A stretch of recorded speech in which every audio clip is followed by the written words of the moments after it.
Jean chapitre 6. Après cela, Jésus s'en alla de l'autre côté de la mer de Galilée, de Tibériade. Une grande foule le suivait, parce qu'elle voyait les miracles qu'il opérait sur les malades. Jésus monta sur la montagne, et là il s'assit avec ses disciples. Or la Pâque était proche, la fête des Juifs. Ayant levé les yeux et voyant qu'une grande foule venait à lui, Jésus dit à Philippe, où achèterons-nous des pains pour que ces gens aient à manger? Il disait cela pour l'éprouver, car il savait ce qu'il allait faire. Philippe lui répondit, les pains qu'on aurait pour 200 deniers ne suffiraient pas pour que chacun en reçût un peu. On voit que de manière humaine, c'était impossible de répondre aux besoins humains. C'était donc la main de Dieu qui devait agir. Amen. Un de ses disciples, André, frère de Simon-Pierre, lui dit, il y a ici un jeune garçon qui a 5 pains d'orge et 2 poissons. Mais qu'est-ce que cela pour tant de gens? Jésus dit, faites-les asseoir. Il y avait dans ce lieu beaucoup d'herbes.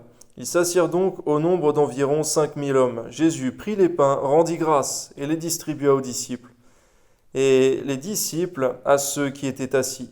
Il leur donna de même des poissons, autant qu'ils en voulurent. Lorsqu'ils furent rassasiés, il dit à ses disciples, ramassez les morceaux qui restent, afin que rien ne se perde. Et ils les ramassèrent donc, et ils remplirent 12 paniers avec les morceaux qui restèrent, des 5 pains d'orge après que tous eurent mangé.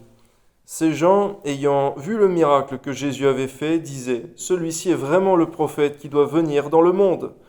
Et Jésus, sachant qu'ils allaient venir l'enlever pour le faire roi, se retira de nouveau sur la montagne, lui seul.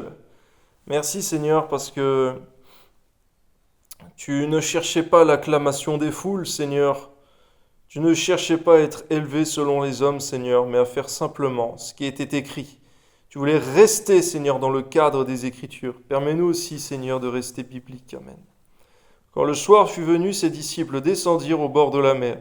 Étant montés dans une barque, ils traversèrent la mer pour se rendre à Capernaum. Il faisait déjà nuit et Jésus ne les avait pas encore rejoints. Il soufflait un grand vent et la mer était agitée. Après avoir ramé environ 25 ou 30 stades, ils virent Jésus marchant sur la mer et s'approchant de la barque. Et ils eurent peur, mais Jésus leur dit, c'est moi, n'ayez pas peur. Ils voulaient donc le prendre dans la barque, et aussitôt la barque aborda au lieu où ils allaient. La foule qui était restée de l'autre côté de la mer avait remarqué qu'il ne se trouvait là qu'une seule barque, et que Jésus n'était pas monté dans cette barque avec ses disciples, mais qu'ils étaient partis seuls. Le lendemain, comme d'autres barques étaient arrivées de Tibériade près du lieu où ils avaient mangé le pain après que le Seigneur eut rendu grâce, les gens de la foule, ayant vu que ni Jésus ni ses disciples n'étaient là, montèrent eux-mêmes dans ces barques et allèrent à Capernaum à la recherche de Jésus. Seigneur, on voit que ce qu'ils faisaient était bien, ils cherchaient le Seigneur, mais le problème c'est qu'ils le cherchaient avec un cœur qui n'était pas rempli des bonnes motivations.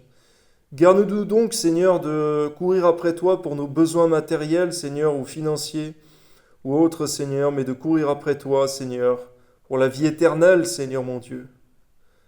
Amen. Et l'ayant trouvé au-delà de la mer, ils lui dirent, Rabbi, quand es-tu venu ici? Jésus leur répondit, en vérité, je vous le dis, vous me cherchez, non parce que vous avez vu des miracles, mais parce que vous avez mangé des pains et que vous avez été rassasiés. Travaillez, non pour la nourriture qui périt, mais pour celle qui subsiste pour la vie éternelle. Amen. Merci Seigneur, parce que là où nous voyons de façon courte, toi tu vois bien plus loin que nous. Et tu nous apprends à faire de même. Amen. Et que le Fils de l'homme vous donnera, car c'est lui que le Père, que Dieu a marqué de son sceau. Amen. Ils lui dirent, que devons-nous faire pour faire les œuvres de Dieu? Jésus leur répondit, l'œuvre de Dieu, c'est que vous croyez en celui qu'il a envoyé. Quel miracle fais-tu donc, lui dirent-ils, afin que nous le voyions et que nous croyions en toi. Que fais-tu? Nos pères ont mangé la manne dans le désert, selon ce qui est écrit. Il leur donna le pain du ciel à manger. Jésus leur dit, en vérité, je vous le dis, Moïse ne vous a pas donné le pain du ciel, mais mon Père vous donne le vrai pain du ciel, car le pain de Dieu, c'est celui qui descend du ciel et qui donne la vie au monde. Ils lui dirent, Seigneur, donne-nous toujours ce pain. Jésus leur dit, je suis le pain de vie. Celui qui vient à moi n'aura jamais faim, et celui qui croit en moi n'aura jamais soif. Alléluia. Mais je vous l'ai dit, vous m'avez vu, et vous ne croyez point. Tout ce que le Père me donne viendra à moi. Et je ne mettrai pas dehors celui qui vient à moi, car je suis descendu du ciel pour faire non ma volonté, mais la volonté de celui qui m'a envoyé. Alléluia. Or la volonté du Père qui m'a envoyé, c'est que je ne perde rien de tout ce qu'il m'a donné, mais que je le ressuscite au dernier jour. La volonté de celui qui m'a envoyé, c'est que quiconque voit le Fils et croit en lui ait la vie éternelle, et je le ressusciterai au dernier jour. Les Juifs murmuraient à son sujet, parce qu'il avait dit, je suis le pain qui est descendu du ciel. Et il disait, n'est-ce pas là Jésus, le fils de Joseph, celui dont nous connaissons le Père et la Mère? Comment donc, dit-il, je suis descendu du ciel? Jésus leur répondit, ne murmurez pas entre vous. Nul ne peut venir à moi si le Père qui m'a envoyé ne l'attire. Et je le ressusciterai au dernier jour. Il est écrit dans les prophètes, ils seront tous enseignés de Dieu, ainsi quiconque a entendu le Père et a reçu son enseignement vient à moi. Ce n'est pas que personne ait vu le Père, sinon celui qui vient de Dieu. Celui-là a vu le Père. En vérité, je vous le dis, celui qui croit en moi a la vie éternelle. Je suis le pain de vie. Vos pères ont mangé la manne dans le désert et ils sont morts. C'est ici le pain qui descend du ciel afin que celui qui en mange ne meure point. Je suis le pain vivant qui est descendu du ciel. Si quelqu'un mange de ce pain, il vivra éternellement. Et le pain que je donnerai, c'est ma chair, et que je donnerai pour la vie du monde. Là-dessus, les Juifs disputaient entre eux, disant, comment peut-il nous donner sa chair à manger? Jésus leur dit, en vérité, je vous le dis, si vous ne mangez la chair du Fils de l'homme, et si vous ne buvez son sang, vous n'avez point la vie en vous-même. Celui qui mange ma chair et qui boit mon sang, la vie éternelle, et je le ressusciterai au dernier jour. Car ma chair est vraiment une nourriture et mon sang est vraiment un breuvage. Celui qui mange ma chair et qui boit mon sang demeure en moi et je demeure en lui. Comme le Père qui est vivant m'a envoyé, et que je vis par le Père, ainsi celui qui me mange vivra par moi. C'est ici le pain qui descend du ciel.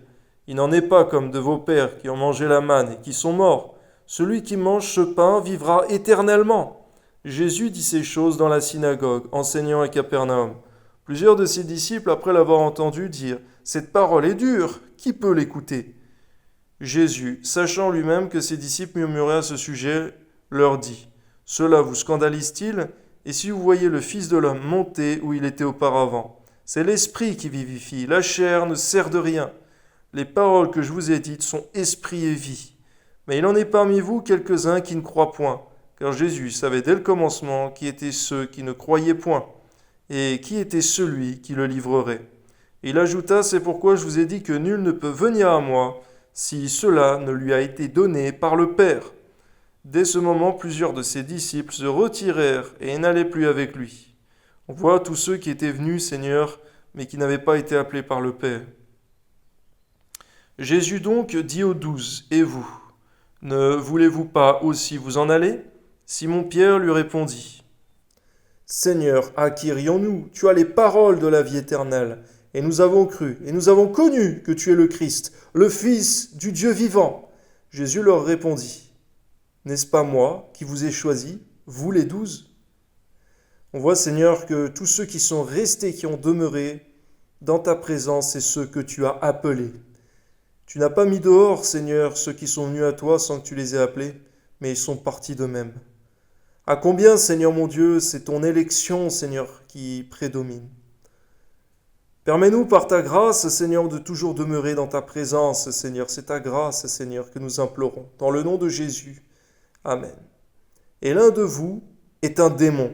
Il parlait de Judas Iscario, fils de Simon, car c'était lui qui devait le livrer, l'un des 12. À combien, Seigneur, tu es puissant, tu es souverain, Seigneur, et c'est toi, Seigneur mon Dieu, qui domine sur toute chose. À toi soit donc toute la gloire, Seigneur. Donne-nous toujours de rester dans le creux de ta main, Seigneur, fidèle à ta parole, Seigneur. Dans le nom de Jésus. Amen.